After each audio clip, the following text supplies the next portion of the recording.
ما يصنع التميز في ورشات خطوط النقل بالسكك الحديدية الموزعة على الجهات الأربع من الوطن هذه الجسور، الأنفاق والممرات. فمع كل منشأة فنية تسلم أو توشك الأشغال على الانتهاء بها يدرج ذلك في خانة الإضافة النوعية والكمية للأشغال في تنفيذ البرنامج الوطني الذي يستهدف عصرنة وتحديث وإنجاز أكثر من 12,000 كيلومتر من الخطوط على المدى المتوسط.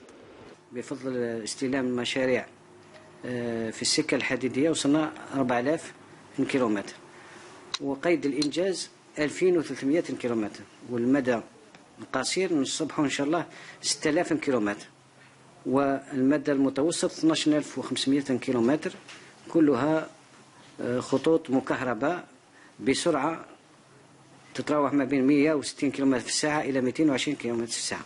في آخر مقطع بالجهة الغربية من الوطن الأشغال انطلقت قبل أقل من سنة وتمتد على مسافة 66 كيلومتر من صبرا إلى العقيد عباس. يتعلق الأمر بخط جديد مزدوج مكهرب فائق السرعة يشتغل عليه مجمع جزائري تركي في ورشات ستتدعم أكثر بالوسائل والأفراد في قادم الأيام. في 66 كيلومتر عندنا 34 جسر عملاق طولهم حوالي 16 كيلومتر، وتسع أنفاق التي طولها 5 كيلومترات، 9 متر.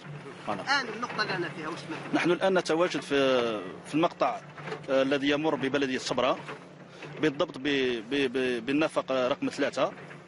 هذا النفق هذا اللي طول تاعو 700 متر. كل موانئ الوطن مربوطة بهذا الخط، وكذلك يسمح لخلق مناطق لوجستيكية وتبادل وتقليص ثمن لا لوجستيك.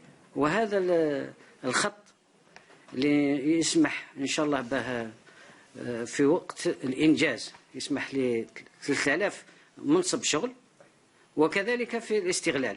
ورشات تسابق الوقت وتشتغل على أعقد الأشغال في الإنجاز، في التجهيز وفي الاستغلال، في مشروع استراتيجي مهما بلغت تكلفته.